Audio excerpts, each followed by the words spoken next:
ಸಾಂಸ್ಕೃತಿಕ ನಗರಿಯಲ್ಲಿ ಹೆಣ್ಣು ಭ್ರೂಣ ಹತ್ಯೆ ವಿಕೃತಿ ಭ್ರೂಣ ಹತ್ಯೆ ನಡೆಸ್ತಾ ಇದ್ದವರನ್ನ ಬಂಧಿಸಿದ ಪೊಲೀಸರು. ಆರೋಗ್ಯ ಇಲಾಖೆ ಹಾಗೂ ಪೊಲೀಸರ ಜಂಟಿ ಕಾರ್ಯಾಚರಣೆ. ಮೈಸೂರು ತಾಲೂಕಿನ ಹನುಗನಹಳ್ಳಿಯಲ್ಲಿ ಒಂದು ಘಟನೆ ನಡೆದಿರೋದು. ಆರೋಗ್ಯ ಇಲಾಖೆ DD Vivek, Mandya DHO Mohan, Mysuru DHO Kumaraswamy ಅವರ ನೇತೃತ್ವದಲ್ಲಿ ಕಾರ್ಯಾಚರಣೆಯನ್ನ ಮಾಡಲಾಗಿದೆ. ಮೈಸೂರಿನಲ್ಲಿ ಒಂದು ಹೇಯ ಕೃತ್ಯ ನಡೀತಾ ಇತ್ತು ಅನ್ನೋದು ಈಗ ಬೆಳಕಿಗೆ ಬರ್ತಾ ಇದೆ. ಸ್ವಲ್ಪ ತಿಂಗಳುಗಳ ಹಿಂದೆ ಮಂಡ್ಯದಲ್ಲಿ ನಡೀತಾ ಇತ್ತು, ಇದೀಗ ಮೈಸೂರಿನಲ್ಲಿ. ಇದನ್ನ ಆರೋಗ್ಯ ಇಲಾಖೆಯವರು ಭೇದಿಸಿದ್ದಾರೆ. ಮೈಸೂರು ಡಿಎಚ್ಒ ಕುಮಾರಸ್ವಾಮಿ ಅವರ ನೇತೃತ್ವದಲ್ಲಿ ಒಂದು ಕಾರ್ಯಾಚರಣೆಯನ್ನ ಮಾಡಲಾಗಿದೆ. ಸಾಂಸ್ಕೃತಿಕ ನಗರಿಯಲ್ಲಿ ಹೆಣ್ಣು ಭ್ರೂಣ ಹತ್ಯೆಯ ವಿಕೃತಿ ಹೆಚ್ಚಾಗಿತ್ತು.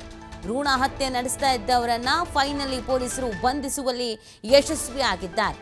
ಆರೋಗ್ಯ ಇಲಾಖೆ ಹಾಗೂ ಪೊಲೀಸರ ಜಂಟಿ ಕಾರ್ಯಾಚರಣೆಯಲ್ಲಿ ಈ ಥರದೊಂದು ಆಘಾತಕಾರಿ ವಿಚಾರ ಬೆಳಕಿಗೆ ಬಂದಿತ್ತು. ಎಷ್ಟು ದಿನಗಳಿಂದ ನಡೀತಾ ಇತ್ತು, ಏನು ಎತ್ತ ಇದೆಲ್ಲದ್ರ ಬಗ್ಗೆನೂ ಈಗ ತನಿಖೆ ಆಗಬೇಕಾಗಿದೆ.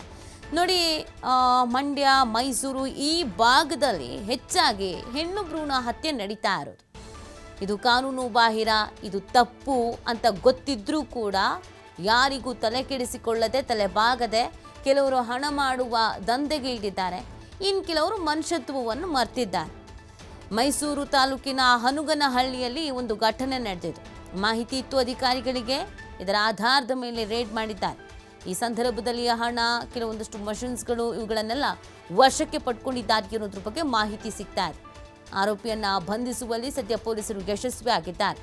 ಈ ಪ್ರಕರಣದಲ್ಲಿ ಏನೆಲ್ಲ ವಶಕ್ಕೆ ಪಡಿಸ್ಕೊಂಡಿದ್ದಾರೆ, ಎಷ್ಟು ಜನ ಇದರಲ್ಲಿ ಭಾಗಿಯಾಗಿದ್ದಾರೆ, ಎಷ್ಟು ದಿನಗಳಿಂದ ಈ ಕೃತ್ಯವನ್ನು ಎಸೆಕೊಂಡು ಬರ್ತಾ ಇದ್ರು, ಇದೆಲ್ಲದ್ರ ಬಗ್ಗೆ ಮಾಹಿತಿ ಸಿಗಬೇಕಾಗಿದೆ.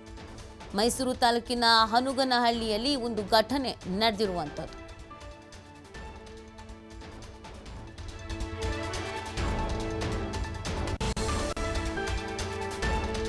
ಐಷಾರಾಮಿ ಮನೆಯಲ್ಲಿ ಕೃತ್ಯ ಎಸಗ್ತಾ ಇದ್ರು ಕಿಡಿಗೇಡಿಗಳು.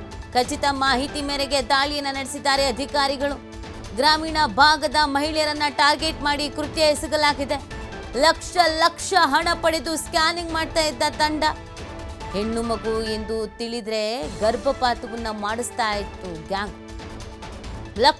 ಲಕ್ಷ ಹಣ ಪಡೆದು ಈ ಕೃತ್ಯವನ್ನ ಎಸಗ್ತಾ ಇದ್ರು. ಐಷಾರಾಮಿ ಮನೆಯಲ್ಲೇ ಈ ಕೃತ್ಯವನ್ನ ಎಸಗ್ತಾ ಇದ್ರು ಕಿಡಿಗೇಡಿಗಳು. ಹೊರಗಡೆಯಿಂದ ನೋಡಿದ್ರೆ ಯಾವುದೋ ಇದು ಹೈಫೈ ಮನಿ ಅಂತ ಅನಿಸ್ತಾ ಇತ್ತು. ಒಳಗೆ ನೋಡಿದಾಗಲೇ ಗೊತ್ತಾಗಿದ್ದು ಈ ಥರದೊಂದು ದಂಧೆ ನಡೆಸ್ತಾ ಇದ್ದಾರೆ, ದುಡ್ಡು ಮಾಡೋದಕ್ಕೆ ಇಳಿದಿದ್ದಾರೆ, ಪಾಪ ಕೃತ್ಯಗಳಲ್ಲಿ ಭಾಗಿಯಾಗಿದ್ದಾರೆ ಅನ್ನೋದು ಮಾಹಿತಿ ಇತ್ತು. ಅದರ ಆಧಾರದ ಮೇಲೆ ರೇಡ್ ಮಾಡಿರೋದು. ಆ ಸಂದರ್ಭದಲ್ಲಿ ಎಲ್ಲ ತಗ್ಲಾಕೊಂಡಿದ್ದಾರೆ ಅನ್ನೋದು ಗೊತ್ತಾಗ್ತಾಗಿದೆ. ಸದ್ಯ ಎಷ್ಟು ದಿನಗಳಿಂದ ಈ ಕೃತ್ಯವನ್ನು ಎಸಗ್ತಾ ಇದ್ರು ಅನ್ನೋದ್ರ ಬಗ್ಗೆ ಮಾಹಿತಿ ಸಿಗಬೇಕು. ಯಾರ್ಯಾರು ಈಗಾಗಲೇ ಹೆಣ್ಣು ಭ್ರೂಣವನ್ನು ಹತ್ಯೆ ಮಾಡಿದ್ದಾರೋ ಅವ್ರಗಳ ಮಾಹಿತಿಯನ್ನು ಪಡ್ಕೊಂಡು ಅವ್ರುಗಳಿಗೂ ಕೂಡ ಶಿಕ್ಷೆ ಆಗಬೇಕು. ಈ ಬಗ್ಗೆ ಮತ್ತಷ್ಟು ಮಾಹಿತಿಯನ್ನು ನೀಡ್ತಾರೆ ನಮ್ಮ ಪ್ರತಿನಿಧಿ ಪುನೀತ್. ಈ ಪ್ರಕರಣವನ್ನು ಪೊಲೀಸರು ಭೇದಿಸಿದ ಹೇಗೆ, ಆರೋಗ್ಯ ಇಲಾಖೆಗೆ ನಿಖರವಾದಂಥ ಮಾಹಿತಿ ಸಿಕ್ಕಿತ್ತು ಅಂತ ಹೇಳ್ತಾ ಇದ್ದಾರೆ. ತನಿಖಾ ಸಂದರ್ಭದಲ್ಲಿ ಏನೆಲ್ಲ ಗೊತ್ತಾಗಿದೆ ವಿಚಾರ? ಅನಿತಿ, ಇದು ಮುಖ್ಯಮಂತ್ರಿಗಳ ತವರು ಜಿಲ್ಲೆಯಲ್ಲಿ ನಡೆದಿರ್ತಕ್ಕಂಥ ಒಂದು ಕೃತ್ಯ.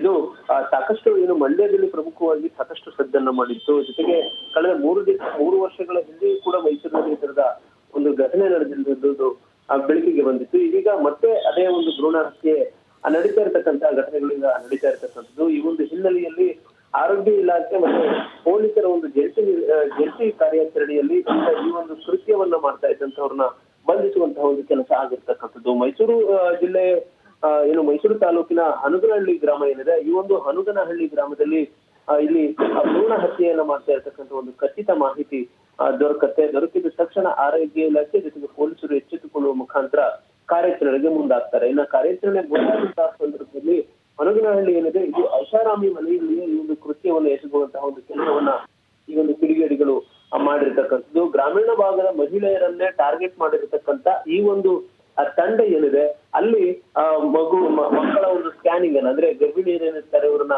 ಸ್ಕ್ಯಾನಿಂಗ್ ಮಾಡತಕ್ಕಂಥ ಒಂದು ಕೆಲಸವನ್ನ ಮಾಡ್ತಾರೆ. ಇದು ಕಾನೂನಿಗೆ ಬಾಹಿರವಾದಂತಹ ಒಂದು ಚಟುವಟಿಕೆ ಆಗಿದ್ರು ಕೂಡ ಅಲ್ಲಿ ಸ್ಕ್ಯಾನಿಂಗ್ ಅನ್ನ ಮಾಡುವ ಮುಖಾಂತರ ಅಲ್ಲಿ ಆ ಮಗು ಹೊಟ್ಟೆಯಲ್ಲಿ ಇರ್ತಕ್ಕಂಥ ಮಗು ಗಂಡಿರ್ಬಹುದು ಅಥವಾ ಹೆಣ್ಣಿರ್ಬಹುದು, ಇದನ್ನ ಪರೀಕ್ಷೆ ಮಾಡುವ ಮುಖಾಂತರ ಹೆಣ್ಣಾಗಿದ್ದಂತಹ ಸಂದರ್ಭದಲ್ಲಿ ಅದನ್ನ ಗರ್ಭಪಾತ ಮಾಡ್ತಕ್ಕಂಥ ಒಂದು ಕೆಲಸವನ್ನ ಇವರು ಮಾಡ್ತಾ ಇರ್ತಾರೆ. ಈ ಒಂದು ಮಾಹಿತಿ ಅಲ್ಲಿನ ಗ್ರಾಮಸ್ಥರಿಂದ ಇವ್ರಿಗೆ ಆರೋಗ್ಯ ಇಲಾಖೆ ಜೊತೆಗೆ ಪೊಲೀಸರಿಗೆ ತಿಳಿದು ಬರುತ್ತೆ. ತಕ್ಷಣ ಎಚ್ಚೆತ್ತುಕೊಳ್ಳುವ ಮುಖಾಂತರ ಅಲ್ಲಿಗೆ ದಾಳಿ ಒಂದು ಕೆಲಸವನ್ನ ಮಾಡಲಾಗಿರ್ತಕ್ಕಂಥದ್ದು. ಅದರಲ್ಲಿ 5 ಆರೋಪಿಗಳನ್ನ ಪೊಲೀಸರು ಈಗ ಬಂಧಿಸುವಂತಹ ಒಂದು ಕೆಲಸವನ್ನ ಮಾಡಲಾಗಿರ್ತಕ್ಕಂಥದ್ದು. ಜೊತೆಗೆ ಇದಕ್ಕೆ ಸಂಬಂಧಪಟ್ಟಂತೆ ಈಗ 5 ಏನು ಆರೋಪಿಗಳಿದ್ದಾರೆ ಅವರನ್ನ ವಿಚಾರಣೆಗೊಳಪಡಿಸುವ ಮುಖಾಂತರ ಯಾವ ಭಾಗದಲ್ಲಿ ಯಾರ್ಯಾರು ಈ ಒಂದು ತಂಡದಲ್ಲಿದ್ದಾರೆ ಇದರ ಬಗ್ಗೆ ಸಂಪೂರ್ಣವಾದಂತಹ ವಿಚಾರಣೆಯನ್ನ ಮಾಡಲಾಗ್ತಾ ಇರ್ತಕ್ಕಂಥದ್ದು. ಈ ಒಂದು ಘಟನೆ ಏನು ಸಾಂಸ್ಕೃತಿಕ ನಗರಿಯಲ್ಲಿ ನಡೀತಾ ಇದೆ ಅನ್ನೋ ಒಂದು ವಿಚಾರ ಈಗ ಏನು ಎಲ್ಲ ಕಡೆ ಹರಿದಾಡ್ತಾ ಇದೆ. ಈ ಒಂದು ಸಂದರ್ಭದಲ್ಲಿ ಒಂದು ರೀತಿ ಆತಂಕಕ್ಕೊಳಗಾಗಿರ್ತಕ್ಕಂಥದ್ದು ಸಾರ್ವಜನಿಕರು. ಯಾಕಂತ ಹೇಳಿದ್ರೆ ಈ ಒಂದು ಕೃತ್ಯವನ್ನು ಎಸಗಿರ್ತಕ್ಕಂಥವ್ರು ಗ್ರಾಮೀಣ ಭಾಗವನ್ನೇ ಟಾರ್ಗೆಟ್ ಮಾಡಿರ್ತಕ್ಕಂಥದ್ದು. ಇಲ್ಲಿ ಏನು ಹೆಣ್ಣು ಮಗುವನ್ನ ನಿರ್ಲಕ್ಷ್ಯ ಮಾಡತಕ್ಕಂಥವ್ರ ಸಂಖ್ಯೆ ಇರುತ್ತೆ, ಅವರನ್ನೇ ಗುರುತಿಸುವ ಮುಖಾಂತರ ಇಲ್ಲಿ ಕೃತ್ಯವನ್ನು ಎಸಗಿಸುವಂತ ಒಂದು ಕೆಲಸವನ್ನ ಮಾಡೋದ್ರ ಜೊತೆಗೆ ಲಕ್ಷ ಹಣವನ್ನ ಸಂಪಾದನೆ ಲಕ್ಷ ಹಣವನ್ನ ಇಲ್ಲಿ ಗ್ರಾಮೀಣ ಭಾಗದ ಜನರ ಬಳಿ ಕಲೆಕ್ಟ್ ಮಾಡತಕ್ಕಂಥ ಒಂದು ಕೆಲಸಕ್ಕೂ ಕೂಡ ಈ ಆರೋಪಿಗಳು ಮುಂದಾಗಿರ್ತಕ್ಕಂಥದ್ದು. ಹೀಗಾಗಿ ಆರೋಗ್ಯ ಇಲಾಖೆ ಎಚ್ಚೆತ್ತುಕೊಳ್ಳುವ ಮುಖಾಂತರ ಈ ಆರೋಪಿಗಳನ್ನ ಬಂಧಿಸಿರ್ತಕ್ಕಂಥದ್ದು. ಜೊತೆಗೆ ಈ ಒಂದು ಗ್ಯಾಂಗ್ ನಲ್ಲಿ ಇನ್ನೂ ಎಷ್ಟೆಲ್ಲ ಜನರಿದ್ದಾರೆ, ಯಾವ್ಯಾವ ಭಾಗದಲ್ಲಿ ಒಂದು ಕೃತ್ಯವನ್ನು ಎಸಗ್ತಾ ಇದ್ದಾರೆ, ಇದ್ರ ಬಗ್ಗೆ ತನಿಖೆಯನ್ನ ಈಗ ಮಾಡಬೇಕಾಗಿರ್ತಕ್ಕಂಥದ್ದು ಮುಖ್ಯವಾಗಿ ನೀತಿ. ಓಕೆ, ಥ್ಯಾಂಕ್ ಯು ಪುನೀತ್, ತಮ್ಮ ಡೀಟೇಲ್ಸ್ಗಾಗಿ.